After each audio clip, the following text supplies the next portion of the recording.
Our next speaker, we're going to shift gears a little bit to pain and the studies that are done in pain. And the speaker is Don Nixdorf from the University of Minnesota, who's going to present understanding how patients develop persistent pain following root canal therapy. Thank you, Cyril, and thanks for taking the time to listen to this. So this is a topic that is important to me from a researcher, but I would say it's also important to a lot of people here, and I'll kind of show why. And what I'm going to focus on a little bit is unlike the suspicious occlusal caries, this is a topic where the diagnostic uncertainty is not so much an issue, it's more of the outcome of typical procedures that are being given. So the setup for that is different observational studies have been shown, about 3 to 12%. The newest one that came out of the Pearl Network, which is out of NYU, showed about 5.3% in a almost 4-year follow-up stage had persistent pain associated with root canal therapy. So you go, oh, is that a really big problem? It seems like a small number. But it's about 16 million people, estimated by the ADA, are getting initial root canals each year. So to put that in context, that's 1 in 20 Americans. So if you are a representation of the American population, there's about 140 people here.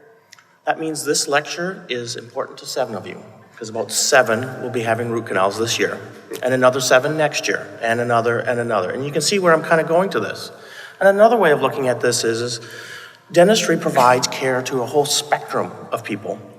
And this may be a model that we could look at for persistent pain overall, because we treat healthy people, we treat people that are not so healthy. Full spectrum of everything, and I'll kind of talk about that a little bit. So this can be ways of looking at mechanisms. And that kind of leads me to what I was tasked to do, and that was talk about how do we think about research? And that's why I took a little bit of a different approach than Bader and Sonia. I'm going to talk about what's the thinking behind the process of how we move this through, and where do we get some of that information as we move along the process. So whenever you start talking about a problem, you need to kind of know where you are. So in other words, if you want to know where you want to go, you need to know where you've been, where you are now, and where you're going forward. So research is incremental. We stand on the shoulders of others that have come before us. And the people that come before us have been 2 studies in this area. And as an academic, I can sit and criticize most things. I could probably criticize my own research probably the best, because I know where all the problems are. But looking at some of this gives us some ideas about where are some of the potential aspects of what you want to look at as far as predictors. So how I'm looking at this problem is we have an outcome. We've been doing root canals for decades, and our outcomes really haven't changed. So what are some of the things that patients bring or procedures do that are related to the outcome? And that's what this research was kind of looking at. And they were saying, hey, is it the amount of pain that people have ahead of time?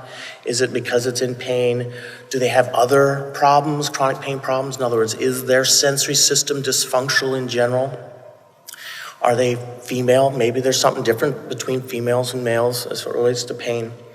As well as one of the recent studies, they looked at it and their findings were more on the other side. They found things tended to be protective. In other words, certain groups did not seem to get the problems. In this case, non-Hispanic Latinos, as well as a diagnosis of pulpitis without any disease at the apex of the tooth or periapical pathosis.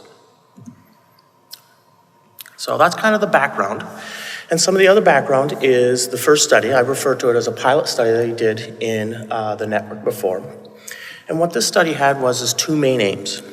One, it was looking at feasibility. As this was kind of new, as Dr. Summerman and Greg talked about, we were just trying to get our understanding about how do we work with these? What questions can we answer with them? How good is the data that we're going to be able to get out of these types of things? So one of my first questions was, can I do this? How good can it be, that aspect of things? And I'm happy to report, I think it turned out well. So I was able to engage 62 dentists throughout these 5 geographic regions. They had to screen 1.5 patients to get one to say, yes, I want to do it, stick through it, and finish 2 obturations. In other words, the tooth was restorable and all the different things there. That's pretty impressive, because my other hat sitting in academics, usually you have to screen a lot more patients to get one that fit that narrow criteria. So this is kind of data suggesting to me that this is an average type of patient coming in, and dentists were able to engage them. So we were able to enroll lots of patients quickly. That's another real benefit associated with PBRN research. It's large numbers of dentists, large numbers of patients. You can get answers about typical things that are out in the care world. In this case, we need to look at follow-up data. So a risk associated with it is well, yeah, these clinicians out in the community, they're not going to be able to follow their patients back. You won't be able to get information. Yeah, they treat them and off they go. I would say not so.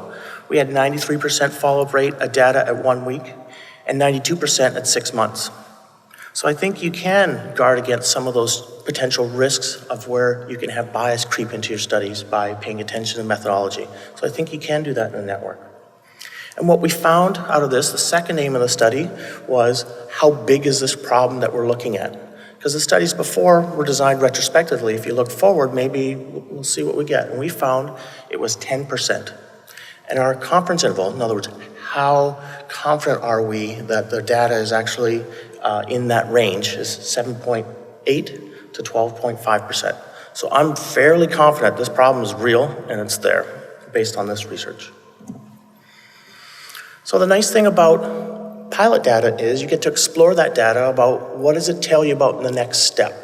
So one of the things that researchers often do is they'll go, okay, yes, it was designed for one thing. Now let's see if we can look at it a different way that I can kind of project where I'm going with my research. So we started doing this, and this is almost ready for publication here. We looked at our existing data set to see, well, what does it tell us about these predictive factors? Because that's where we want to go. We want to know before we start dental care, who's going to have problems? Because if we know beforehand, maybe we can do something different. Maybe we can take steps in place so that we can change those negative outcomes. So before you can do that, you need to know who's at high risk.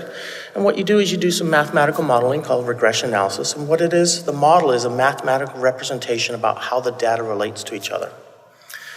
So what we thought was, there's 3 things that need to be in there, and that's what we called variables that we forced in. We thought patients that see endodontists versus patients that see general dentists, they're different patients, so we need to make sure that we control for that. That's why we put them in the model. There's lots of information in other areas that talk about pain and gender, whether it be other surgeries, chronic pain in general, and my patient population is overwhelmingly female, so that goes into the model. Age has been associated with it, and that's a typical thing in this type of research that you'd put in there. So those are the ones we said to the model, we have to have those in there. What else comes out of that model? So this is kind of like a screening process, and we had 71 variables up front, and we looked at, well, okay, in this screening process, 9 of them seem to hold tight to begin with. So we had a statistical cutoff of 0.1, and then we say, okay, those 9 go into the model in a stepwise approach. And the outcome is what you're seeing here in the bolded, and that is the patient's pain. They gave a rating of 0 days of pain, 1, 2, all the way up to 7. So when they show up to your office, they're getting a root canal. If they've said, I have 0 days of pain, they're gonna be at lower risk. If I have 7 days, they're gonna be at higher risk. And for each increased day, that 19 of the 1.9, that 19 is about a 19% risk per day. So it's incremental as it increases. So that's a big difference. So duration of pain showing up to your office seems to be a factor in this data set. Another thing that seemed to be protective was what their expectation was. And I find this is kind of a curious thing because for me, being a researcher, 708 patients, we got data on the baseline data of 706. I would have expected to have all sorts of responses on this. And this was a 4-point scale of very good, good, fair, and poor. Out of 706 patients, 0 said their outcome was going to be poor. I would have expected someone would have just made a ticking error. I know, it might have been me. But the point is that's telling us that, it's a little a validation check internally saying these patients are consented properly. They know what they're getting into. If they didn't think it was going to turn out, they didn't do it. So that kind of makes sense. So we had to kind of look at it. So the people that said they thought the outcome was very good, it was protective. Now I have a hard time understanding what an odds ratio is 0.39, but if I flip it around, so someone that said they were going to have it, they would have 2.5 times less likely to have an outcome of persistent pain than someone who was not very optimistic about it. So that's what it kind of looks at. So the other thing that came in here is our statistical model came close to showing household income. So that's one measure of socioeconomic status. And then you're kind of thinking about that, so, well, that's interesting. And you start looking around, and yeah, there's quite a bit of data that shows social economic status is outcome for almost any healthcare outcome. And you can kind of pontificate about how you potentially use it. And I'll kind of talk about that a little bit later as we go forward. So how do we plan on using this data? So in other words, getting to the question that Greg brought up, and that is why we do this research. We do it to improve patient care. So how I plan on using the data from this type of research that I'm going to be talking about later. I'm going to do something like this. So this is data coming from a cardiovascular study, Framingham study. It's a big famous one. And what you're seeing here is they've kind of taken their data and they've started putting it into a format that now you as a consumer can start understanding it. And calling it a risk calculator. And that's what we're going to be planning on doing. So if you're male, your data falls into the far right 2 columns. And if you're a smoker, you're on the far right column. And age from the bottom up, I know it's hard to see, is the bottom range is 40 years old. And what you're predicting is, are you going to get an MI in the next 10 years? So luckily, I'm still in my 40s. I'm a non-smoker male. It's mostly green. I'm less than 2%. I'm pretty happy. But you can see as I age, my risk levels are going to go up. So that's how you can see how this data can help. So it's using 7 different factors that have been shown over multiple studies. So it's kind of validating this model, this way of looking at the data. And this can start kind of driving your decision making. So that's kind of why when we look at age in males, we might want to start looking at addressing cholesterol and hypertension and stuff to decrease that risk. Does that make sense? So why aren't we doing this for dentistry? And that's what I would like to change with my research. So again, pilot data. So this is just an example of using it. So we have those 6 variables that we put in the model. Since we modeled all of them, you have to answer all of them. So you got to pay attention to that. So I have to put in the ones that even if the data doesn't really have a lot of outcome as far as changing a risk, the model works with them in there. So this is an example of low risk. This is 2%. So you have an age, you could change that age to anything. Since the odds ratio was 1, it wouldn't make a big difference on that.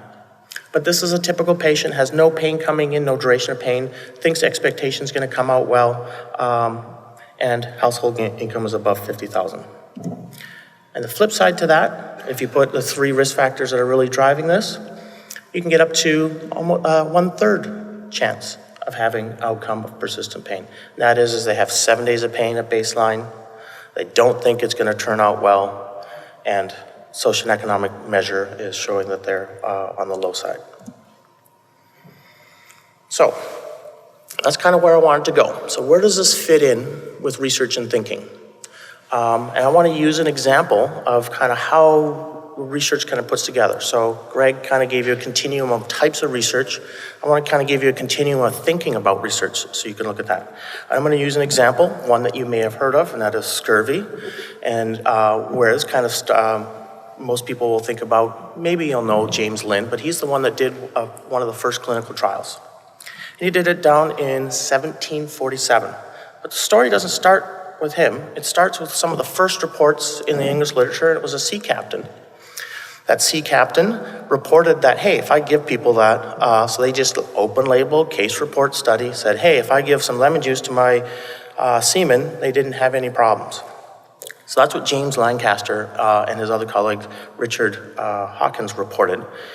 And Lind made some of the other observations. So these are the people in the front lines kind of seeing the problem. And Lind articulated that problem really well. And his quote was, the number of seamen in time of war who died of shipwreck, capture, famine, fire or sword are but an inconsiderable in respect as such of those destroyed by the ship's diseases. So he's basically saying, we're a warship and my crewmen are dying from disease, not fighting. So how can I change this? So that was the observation, and they did a clinical trial. And that clinical trial led us to understanding how the role of vitamin C. They didn't know it then, but they had an intervention before they knew the mechanism. And an early adopter of this new knowledge, which hopefully you guys all in the room are going to be early adopters of knowledge coming out of the network, was James Cook. So he took this information from James Lind, and he was very successful. he made some of the longest voyages because he had healthy crews. So he explored the South Pacific and so forth. And then the British enacted some policy. So I have a British colleague in the background. They're really good at policy. I always give him a hard time about his paperwork habits. So, but the policy helps here.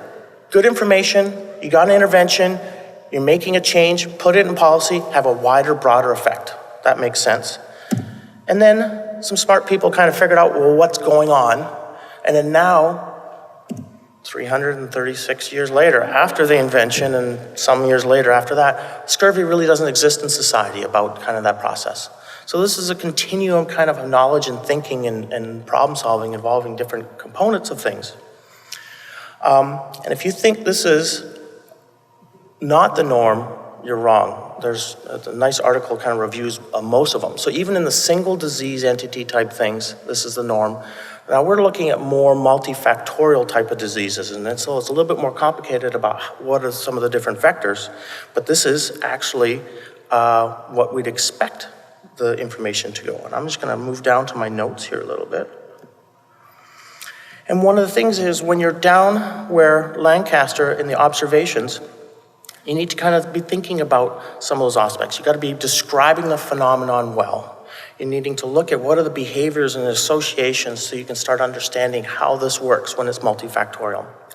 And then when you move in more into the James Lynn section there, you're looking at your initial highly controlled trials, and then you'll be moving into the pragmatic trials. And Greg referred to that as your efficaciousness and then effectiveness trials. And then you'll be moving on of, okay, how is this actually working? What are the mechanisms underneath that and pulling that apart? So after that history lesson, I just wanted to kind of move back into my research, into how are we starting to think about this? So I told you we're trying to model or trying to get a conceptual idea about how are all these things working. So that's why we call it a conceptual diagram. And what you're looking at here is the biopsychosocial model. And it's the model that provides the dominant factors. And what you have in the red box is what we refer to as the biological factors. And the other ones there, and they're interacting both between themselves and onto the individual that's there.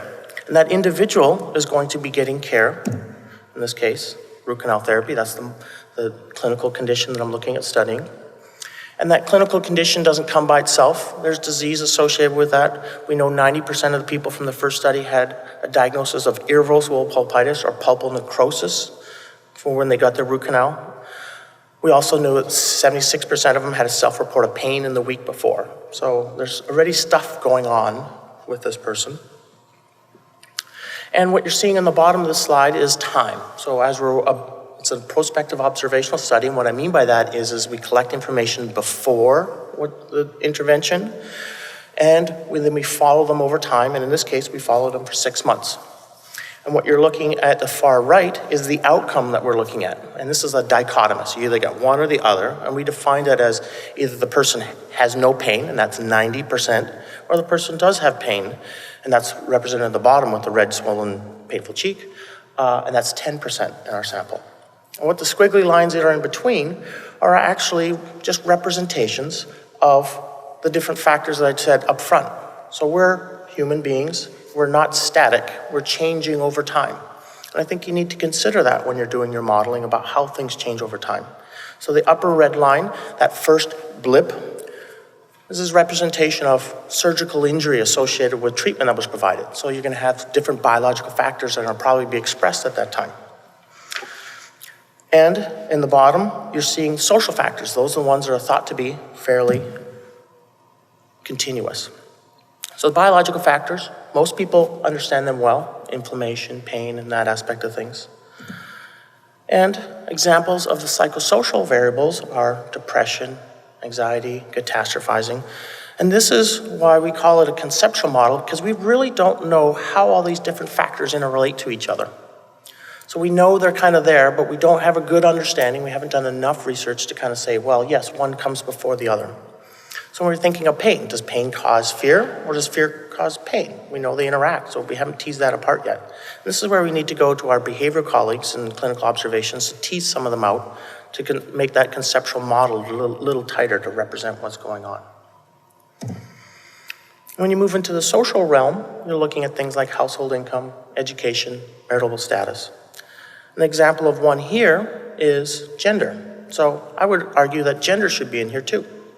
Most people would think, gender, sex hormones, that's going to be in the biological realm. But I would also say, hey, gender, we know there's gender roles in society. We know that patients choose treatment and engage in dental care differently as gender. And this is evidenced by some of our data. It shows that 59% of patients actually are female. So in my clinical practice, I see patients 2+ years after root canal therapy and they have chronic pain. They're overwhelmingly female. But our data is telling us that femaleness, that state, is not a risk factor. Well, what's going on? Maybe there's something that's happening in between during those squiggly lines that could be playing a role in helping us understand that. Is there something associated with genderness on care-seeking behavior that's happening there? So that's why we kind of need to look at that.